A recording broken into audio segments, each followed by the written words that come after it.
interesting because it hasn't received glowing reviews, and you and I had a chat about this ahead of time, and we can't quite understand why. The Forgiven, that's what I'm talking about. Yeah, I mean, you know, we're talking about John Michael McDonough. He's a very, very good filmmaker. Remember Calvary? That wasn't all that many years ago. And this one, The Forgiven, MA rated 117 minutes, based on a 2012 novel by Lawrence Osborne. To summarise it, arrogance, entitlement and indulgence meet desert justice. It really is a rich and textured movie. There's a medical specialist called David Henninger, played by Ray Fiennes, and his wife Jo, Jessica Chastain. They spent a lavish weekend with an old friend called Richard Galloway, played by Matt Smith, in Asna. In case you're wondering where Asna is, and I did not know, it's hundreds of kilometres from the Moroccan capital. And to get there, the pair of them have to drive through the Sahara Desert. He is a drinker. He frequently drinks to excess, and he's pompous. Now, that's on show from the get-go. The openly gay Richard Galloway, who they're seeing, has a castle, seeming in the middle of nowhere, really. I mean, even though they say it's in Asna, there's nothing around it. He also has a lover called Dali Margolis, played by Caleb Landry Jones. And Margolis is also fond of the bottle. So Galloway's invited a group of friends. They're weighted on hand and foot to the party, the weekend party. No expense has been spared. It really does look like a bit of a hoot. When David and Jo don't turn up, though, Galloway starts to get concerned, as you would, because everybody else is there. It turns out that David drove into and killed a Moroccan teenager called Driss, played by Omar Gassoui. The consequences of what has happened play out for the rest of this movie. Police were ready to dismiss the incident as an accident. And then Driss's father, Abdallah Tahiri, played by Ismail Kanata, shows up. And he insists that David accompany him to his village. This is David Henninger, the Ray Fiennes character. His village is a long distance away, a couple of days, a couple of overnighters involved in all of this, where he intends to bury his son. And when you're talking about the Sahara Desert, it's populated by bandits and in places controlled by ISIS. So it's a dangerous place. But David really is left with little choice. The experience is a chastening one. And while he's off with the father of the man that he drove into and killed, his wife Jo lets her hair down with a hedonistic financial analyst, Tom Day, played by Christopher Abbott. So at the core of The Forgiven is morality. And in my opinion, it's got considerable merit, Jacqui. Alex, I don't understand why anyone... I don't know what people didn't find spectacular about this film. I thought it was extremely moving. For me, it was a film of everything you said and a film of contrasts between that vast dry desert and this little, luxury oasis. Actually, it's almost horrible in the way it's so luxurious compared with the Arabs and the poverty.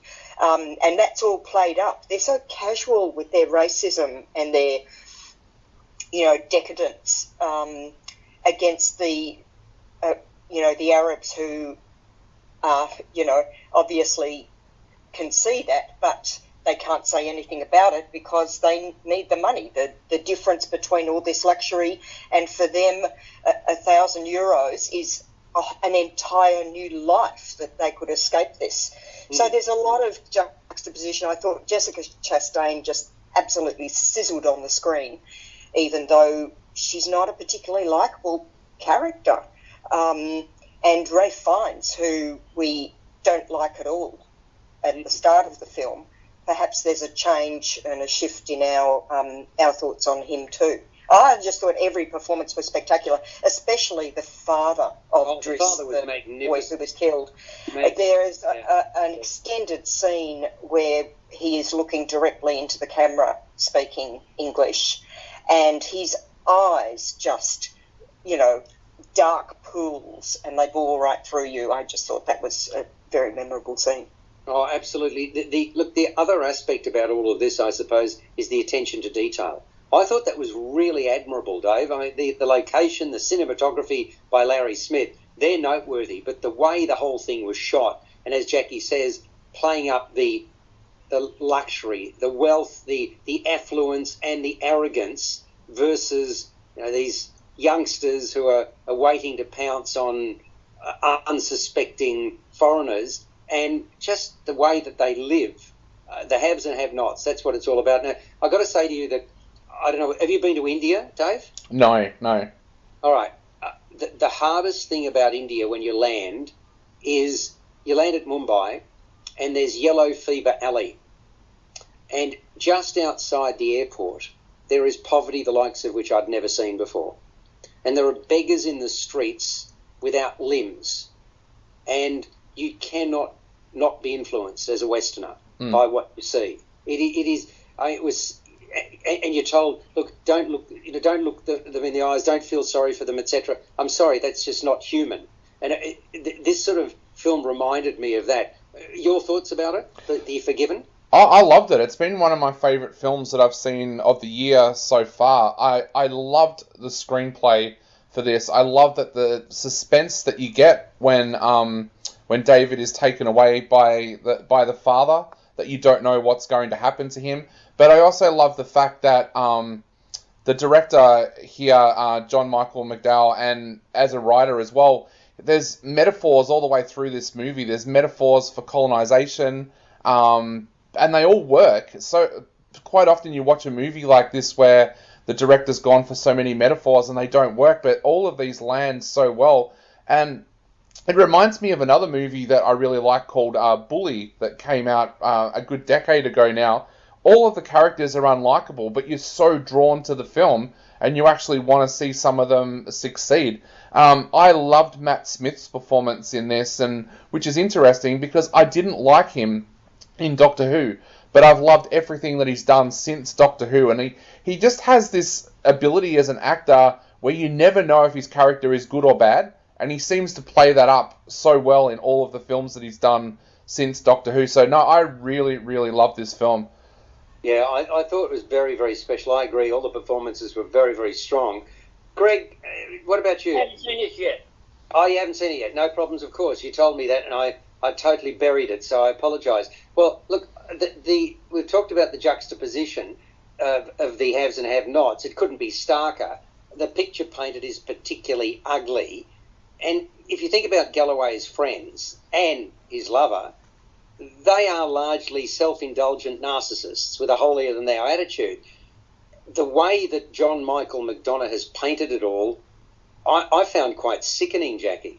Really. Yeah, absolutely. Yeah, the decadence, yeah. Yeah, I mean, but Fiennes, well, he revels in that dastardly characterisation of the intelligent, opinionated anti-hero, and I totally agree with you. Jessica Chastain, boy, oh boy, she shines as his long-suffering wife, and Smith as well, Dave, really impressed me as a man of even temperament who caters to others' vices while respecting the locals, because, I mean, he was the one who got it, right? I mean, he was the one who'd moved there and obviously had made his money previously and could do with it what he wanted to. I also thought there was so much to be gained by the wronged father, Kanata's role. There's also another aspect to all of this, Dave. There's an unhurried style of filmmaking here because it's not a short movie. No. It's nearly 2 hours, right? Yeah. And I think that really suits, it allows us to appreciate the gravity of what's occurred. And, this is what Jacqui was pointing to in terms of the change in attitude that you're getting from a guy who really doesn't care about anybody other than himself, the David Henninger, Ray Fiennes character. You need some time to explore that. And if somebody's wrong and they stick by their guns, it takes a momentum of some description to change their minds, especially for somebody who's got as much arrogance as the David Henninger character had at the outset. So that really struck a chord with me. What are you going to give it out of 10, Dave? I'm giving it 9 out of 10. I really love this film. Which is interesting because if you go to IMDb, just as an example, and I'll do that now while we're, so that this is live, just to sort of give you an idea of what this is an average score. I've got it open right now. It's 5.8. I mean, that's unbelievable. Yeah. You know, the only one who wouldn't like this film is Peter, and he's not here to defend himself. No, I'm just kidding. Peter, I hope you're enjoying yourself. We're going to get you back next week. Jacqui, your score? Yes, well, I've given The Forgiven 8.5 out of 10 as well. I mean, you know, close to what you gave, Dave. I also, if we're mentioning the cast as well, I also would mention the lover of the host, the American lover, Caleb Landry Jones, who played Martin Bryant in Nittram. Mm-hmm. And he's getting, you know, such a load of credits going now. I thought he played a terrific role too. Yeah. I wasn't as sold on him, I've got to tell you. Oh, I thought he was good, and I thought all of the main characters were not easy to play because they all had a lot of undercurrent going on. Especially Ralph Fiennes.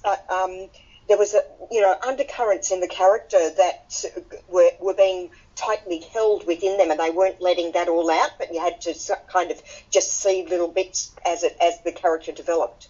Yeah, look, I'm giving it an 8 out of 10, so between the three of us, the average is 8.5. That's not too bad. It's a movie that you need to see, and all is forgiven, Greg, for you not having seen it. How's that? Okay, I thought I was unforgiven for a while. Yeah, thank you very much. Having said